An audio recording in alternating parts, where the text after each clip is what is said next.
We are up to 38. Yeah, all right. All right, great. So, Mark, with your permission, I'm going to get us started. Please. All right. Well, welcome everybody. We are so close to actually doing this in public in a crowd to see you all in your seats. But I appreciate everybody getting together tonight.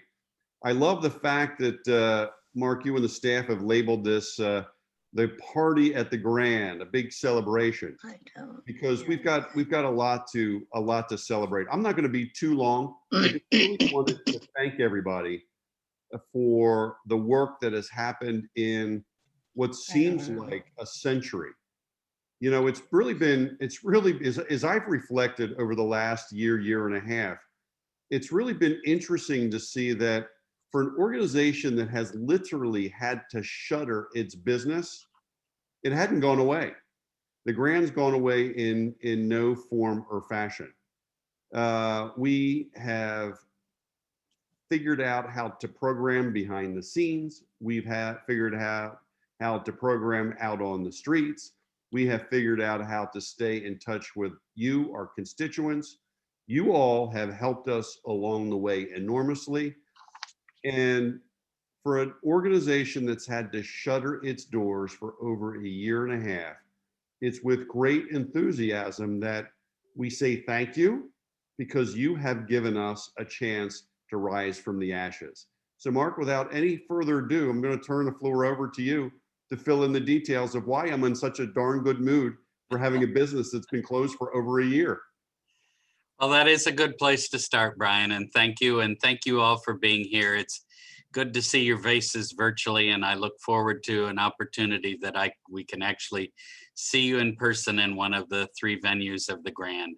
If I could just remind everybody before we get started, if you haven't already, please mute your microphone until the Q&A session at the end of our presentation here. There will be an opportunity for questions at the end. So Brian talked about being closed for a year and a half. To make it official, we've now been closed for indoor shows for 508 days. And I realized today that it was a year ago this week that we were forced to lay off 60% of our staff. And I mention those two facts just as context for the news that we're going to share with you this evening, that really in many ways would have been inconceivable a year ago. But not only is it conceivable, it's our new reality, and we're pretty excited about it, including the fact that with our new fiscal year budget being approved, we hope by the board later this week, we will start the process of rehiring the folks that we had to furlough. So we wanted to take some time this evening to celebrate our successes. Support from the board and the trustees and donors emboldened us to dream and innovate when we couldn't do our indoor performances, and that we did. So instead of hunkering down for the last year, we did all of this and more.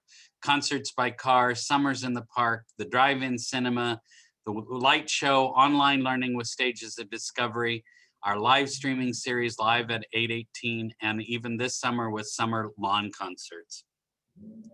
And the takeaway from all of this is that even though we couldn't do our indoor performances, and all of these things that we did were tremendously successful in keeping us visible and keeping us relevant and on mission, none of them generated any extra revenue to operate the venue.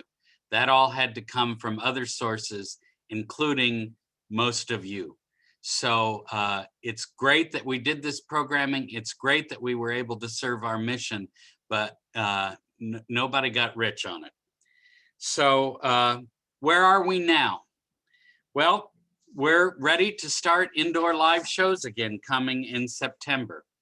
We have over 35 shows that are now on sale, and we plan to announce periodically more shows over the coming months. We didn't want to come out with a schedule that was so huge to begin with that might be out of step with where people are. So we consider this a gradual rebuild as we gauge consumer confidence and people's willingness to come to indoor performances again. We know a lot of people are very willing. We just don't know how big a lot is.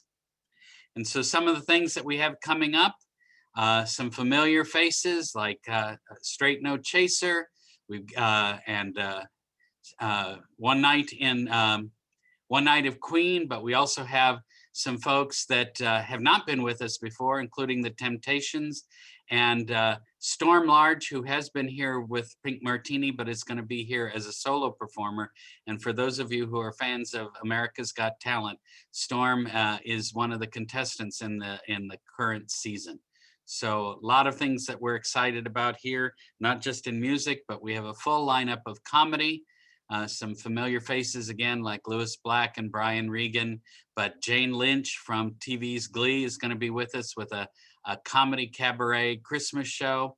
And we've got Theo Von coming in October and more throughout the year.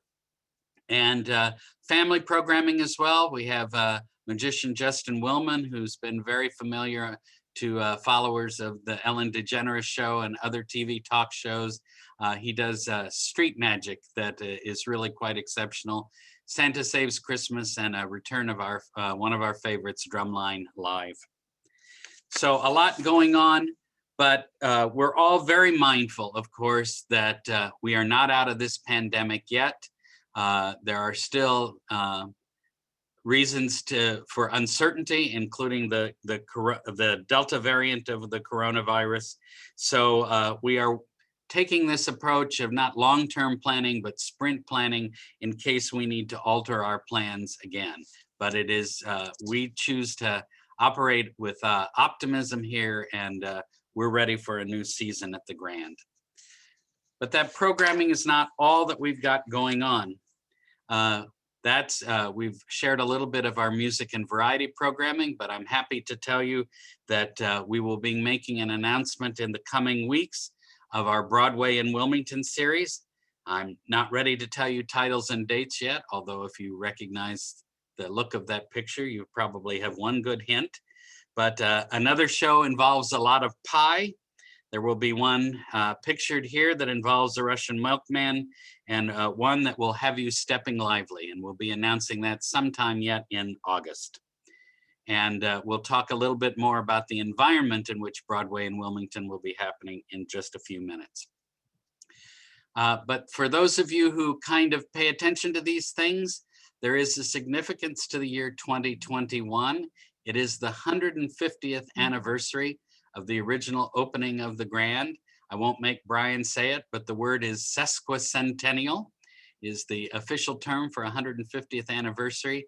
And our own Pam Menacchio, our director of community engagement, has been heading up the group that's making the plans for that. And I've asked Pam to share a little bit about what they have in mind for our birthday celebration this fall. Pam? Thank you, Mark. So the sesquicentennial celebration will be a 3-month-long schedule of activities focused on the first weekends of October and November, and then month-long throughout December. So we will launch our parties, our celebrations on October 1st, by opening up the Grand Galleries.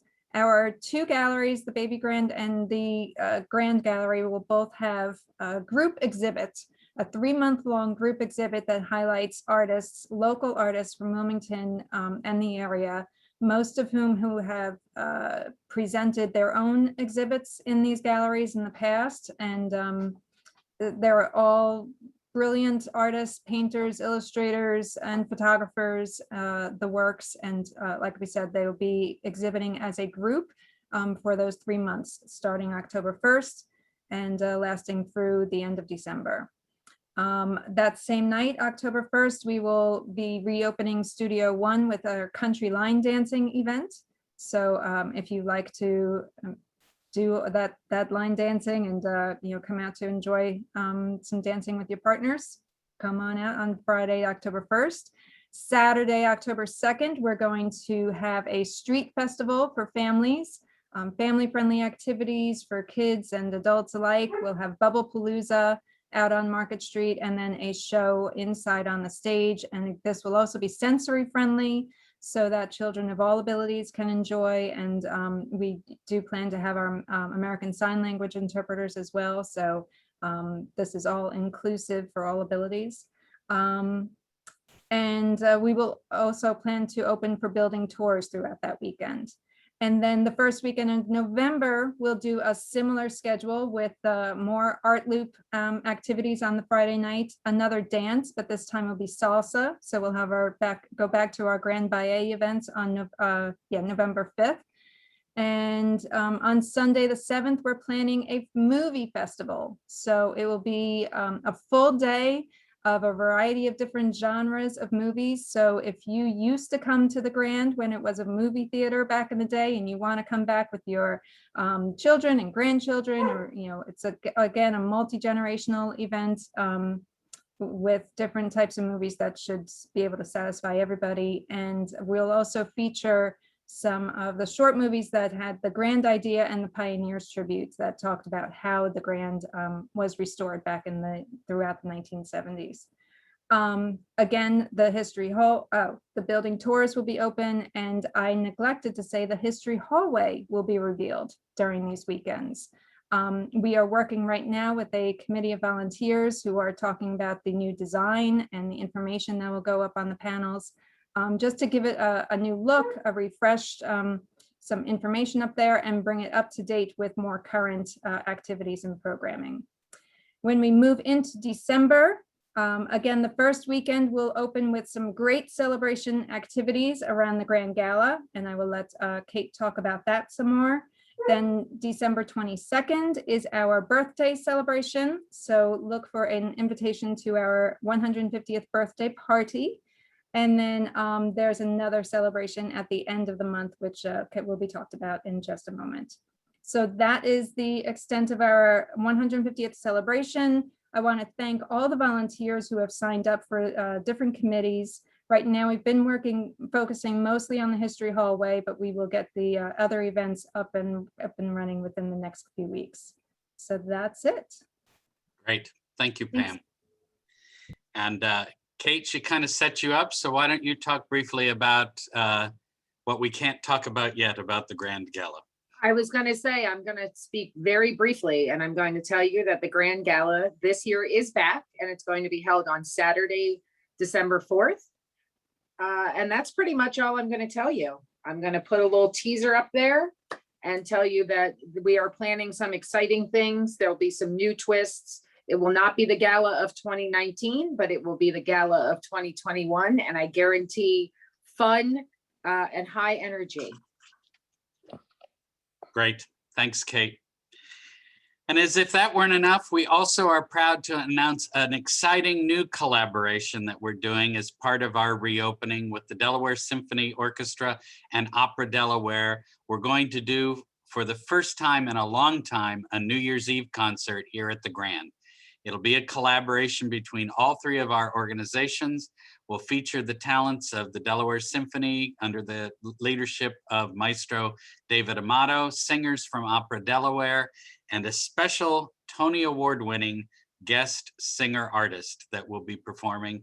And that announcement will be coming also within the next month. So you better read every email we send you for the next month to 2 months, because every one of them is going to be full of new information that we're pretty excited about.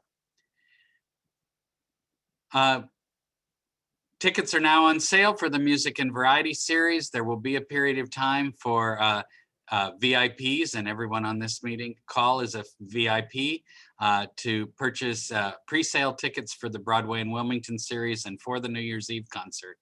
But I also wanted to talk about some of the dramatic improvements that we have been working on for the Playhouse on Rodney Square, our third venue of our 3 venues down the street, which all of us will acknowledge has kind of been looking a little careworn over the last few years. But thanks to a very generous gift from Mr. and Mrs. Garrett and Tatiana Copeland, while we have been closed for the pandemic, we have been very busy in the Playhouse planning a whole new look. And Andy, why don't you give a little tease here of what we have coming up. Obviously, that is a theater without seats, so you can guess what's in the boxes on the lower right. We have new carpet, new seats, new paint, new draperies, new lighting, and that upper right-hand photo is a new loading dock that will allow us to bring in the larger set pieces from some of the bigger Broadway tours that we have been unable to book in the past because they just wouldn't fit through our loading dock door. So we will be having some open houses once the work is all done this fall to get everybody in and see what it's going to look like when it's all done. But that carpet and the seats were all delivered today. So these photos are hot off the press. But we're very excited about what this new Playhouse is going to look like. And it's going to be a tremendous addition to the experience of the magic that happens on stage. So thanks to the advocacy of all of you with the calls that you made to legislators and elected officials. We received $1.9 million in funding from the Save Our Stages program, which was issued in a grant that we received just a week ago. And there is a possibility that there might be a supplemental round of that since they haven't fully expended the grant. Just as a side note, Isabel Guzman, who is the federal head of the Small Business Administration, which administered this grant program, visited Wilmington just today and came to the Grand as part of her site visit. And they even did a roundtable here with a variety of small business people from Delaware. I was able to thank her in person for the support of the Small Business Administration with this really situation-changing grant. And I was also able to thank Senator Coons and Representative Blunt Rochester, who were in attendance as well, for their assistance of all of the arts, but especially the Grand. And another program that you all helped us advocate for was our bond bill request for capital improvements. As Brian so eloquently put it, we didn't want to raise all of this money for the RISE campaign and get the building back open and then have some sort of failure in a system or something that's in the infrastructure here that would require us to close again. This is a very heavily used and old building, all of them are, and there's always something that needs to be done. And we had a pretty long list. And in the environment of the recovery from the pandemic, we were able to get the attention of the Bond Bill Committee, formerly known as Capital Infrastructure, and put a proposal in front of them for $5.75 million in work that includes capital exterior improvements, operational improvements, a renovation of the Rodney Square that's largely paid for by the Copelands, beautification projects, including carpeting and LED lighting, an improvement in our marketing and box office technology. We asked many of you to reach out to your legislators, and you did, and I'm happy to announce that it worked and we received that support.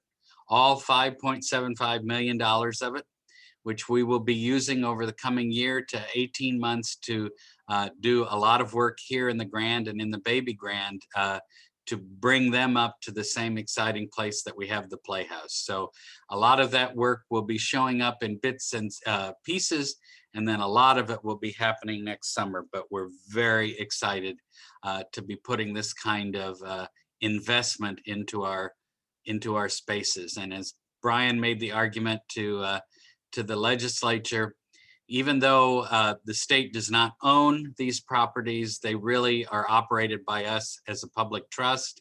And it's an investment, not just in the Grand and in the arts, but also in downtown to make sure that they are in tip-top condition. So I want to have Kate talk a little bit now about our RISE campaign and where we are with our overall fundraising effort. Kate? Yes, thank you, Mark. And thank you to everyone on this call, because I know every one of you played a part in our RISE campaign and the success that we've seen so far. I too share Brian's enthusiasm and mood. It's been amazing the last year. And as you can see, of our $5 million goal, we have raised over 4 million. And again, that's because of everyone on this call who financially supported and told their friends and wrote letters to legislators and so on and so forth. So right now we are in phase 2, which is our corporate foundations and government phase. And again, all good things to report.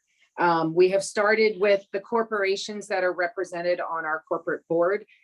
And because we are the Grand, we are lucky that many of the largest corporations are represented on our board. So Mark and I have had several conversations, probably 10 conversations with various corporations. And I'm happy to report that all of them have enthusiastically committed verbally to supporting RISE. The gifts range from 20 to 100,000. And so, you know, Mark and I are always, I think every call we've had, we, you know, quickly say to each other, okay, what do you think it's going to be? And then after our calls, I run into his office and say, that was more than either of us thought. So no one has hung up the phone on us so far. So that's good. So it's been wonderful. We're going to proceed with contacting corporations, larger corporations and foundations. So again, as we always say, everyone who supports the Grand is sort of part of the development team. So if you represent or have a contact at a corporation or a foundation that you think would be interested in supporting the Grand, please reach out to us. As many of you know, or all of you know, part of the RISE campaign under RISE is the Gilliam, our newly formed Gilliam Family Diversity Fund, Inclusion Fund.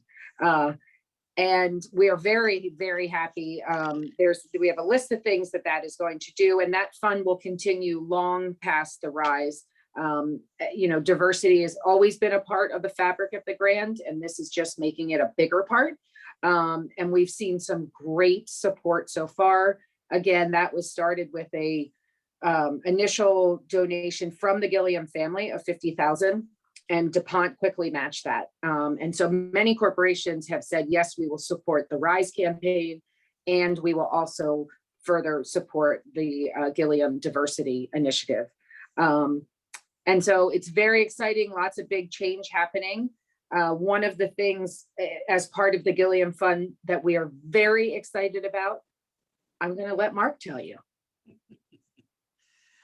One of the first steps in our efforts with the Gilliam Initiative is we have hired a diversity programming consultant. Her name is Cheryl Abbott. She runs a company in New York and Los Angeles called Celebrity Access Entertainment. And she actually started working for us this week. And so it's her goal in this first year to bring us 4 to 6 artists of color, specifically to target audiences of color. And we have every optimism that she's going to be able to do that for us.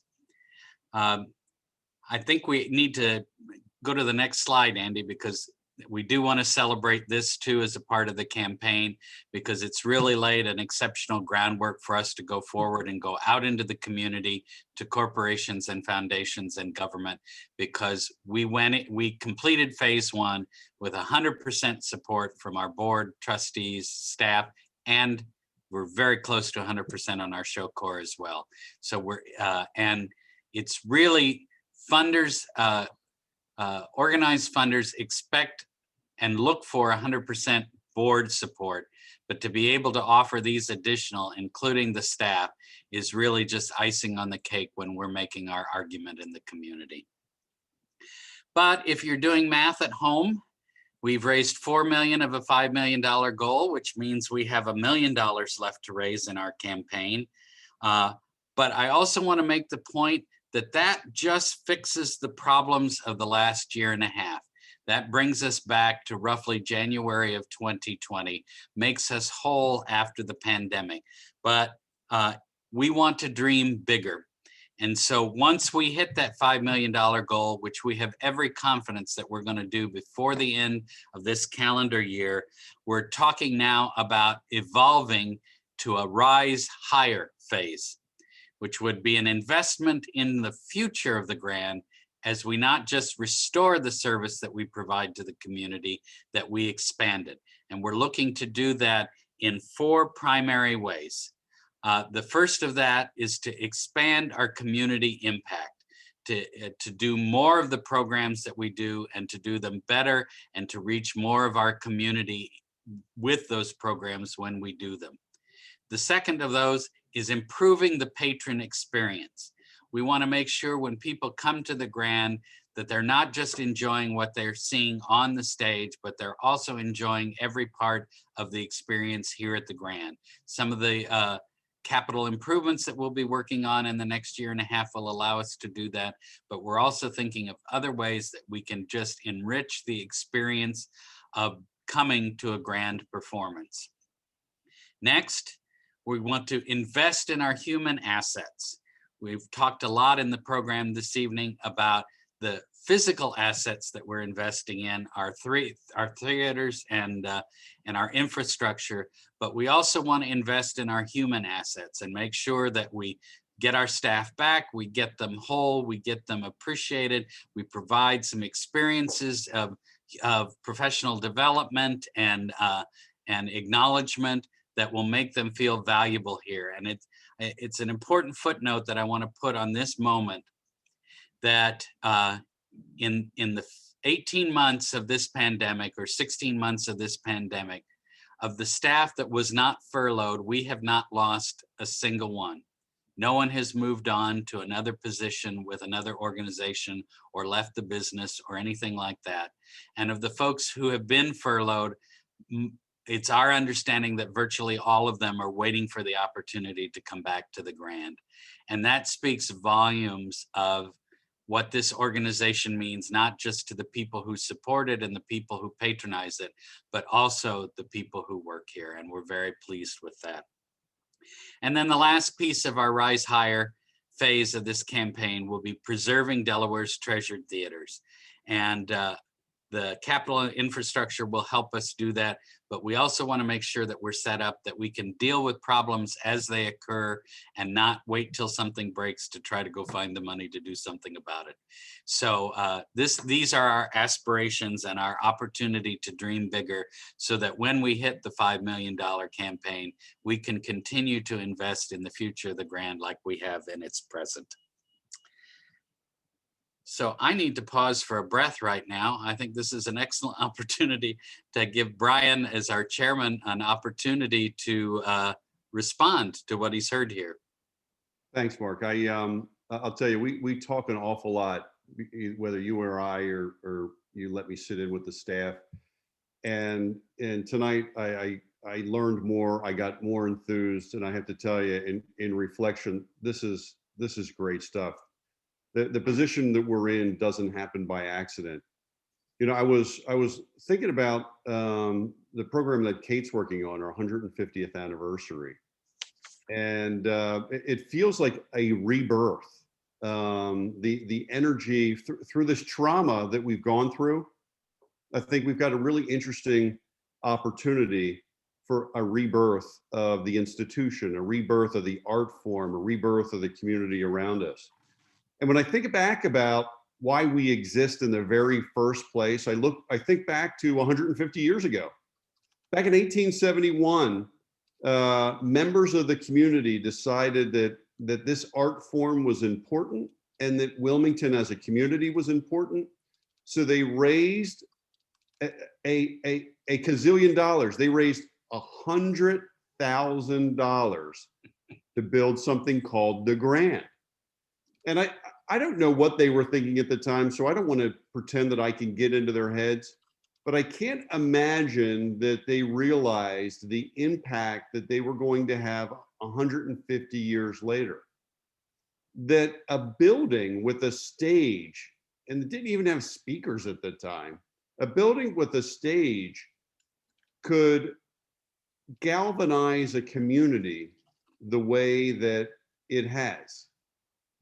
You know, that we are not the Regal Theater showing movies in remote locations and selling popcorn. We're a community theater. We're a theater that was built by the community and for the community. And that formula has been magic for 150 years. And just when you thought that the trauma of COVID because we had to shut our doors would be the end of a very glorious 150-year chapter of Wilmington's history, the formula went to work in ways that I could have never imagined. That by the community, for the community piece became alive. And you all on the screen, and dozens and dozens and dozens that could not be with us here tonight, you went to work, you got busy. Some of you got laid off, and you still found it in your hearts to put on an overcoat and get out there with us during the winter wonderland that we put together. Some of you, and look, I'm not an ageist, so some of you people that are older than me, this is not an age statement, but you're older than me, and you had no business being out in the cold weather in the middle of COVID to help save us, but you did it. For those of you who just wanted to do something, you wrote letters, you picked up the phone, you sent emails, you connected us to funding that we would have never, and Mark, you're a talented guy, but you and I could have never accomplished what we've accomplished without the energy of the folks on this screen. You've helped us as trustees, all of us. I don't care what your title is, you are a trustee of that 150-year experience that we call the Grand. And you understand that your obligation, our obligation, is to hold together the history, to hold together the present, and to afford us the opportunity for the future. And damn it, you did it. You did it. Mark, you mentioned it. We've got a long way to go. Look, if who'd have thunk that we would have had a shot at raising the 5 million? I know I said we could do it, but really, who'd have thunk we could have raised the 5 million? I think we're going to do it. And so now, I love the energy that you've got in here to let's stretch, because we know that on March 11th, the day before we closed the doors, right? We had problems anyway. So why don't we not try to be better than we were the day before COVID? Let's survive. But if we get to that point, and I believe that we're going to, let's stretch our imagination to be better than we were the day before we closed. So I'm sorry that I probably took too much time you should have never opened the door for me, right? But thank you very much. And I want to thank the audience that's here tonight, because you all made this possible. So thank you. So we have time for some questions. If anybody has any questions about specifics, if I could just ask, you could, it'll be, if you could just click the raise your hand button, and I'll call on you if there are any questions.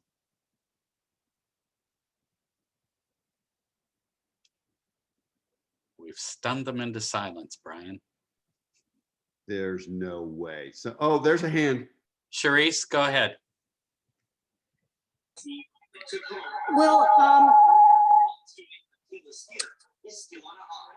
Will the Grand and the Playhouse be following the model of that Broadway is following, with people having to be vaccinated and wearing masks? We have not made that decision at this point. It is more, if you could mute yourself. Thank you, Charisse. We are going to encourage people to follow safety guidelines, whatever is in place at the time. I think, Broadway is opening earlier than we are, and they're at a different place. We're making plans in a variety of different contingencies, but our feeling is that our audience is going to be in the category of largely vaccinated. I am reluctant to impose mandates on people, but we will check and make sure that people are coming healthy. And we're going to follow whatever the state guidelines are at the time when we actually start having performances. Other questions? Not a question, but Brian, thank you for the credit, but I have to give the credit to Pam for all the 150th anniversary planning. So credit where credit's due. So thank you, Pam. Did I say Kate? Okay, that's You fine. did, but it's Oh my okay. We all God. do it together. It's I- okay, Brian. It's all good. I just want to make sure Pam gets the credit because she's been working hard. Wait till you get to 56, you'll do it too. Well, and Sorry, Pam. Brian, I'm in development. So as I always say, Pam takes the credit, I take the cash. Roselle, you have a question?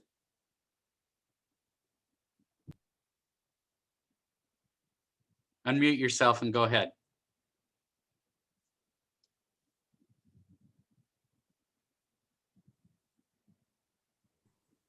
Hi, can you hear me? Yes. Okay, I'm wondering what you know about the symphony and the ballet. The symphony is planning an indoor concert series. It will start after the first of the year, after January of 22, here at the Grand. They are starting their chamber series, which is held elsewhere, will start this fall. But they are going to be back doing full-scale performances after the first of the year. Robert Stoddard, do you know more than that? I know you're on that board.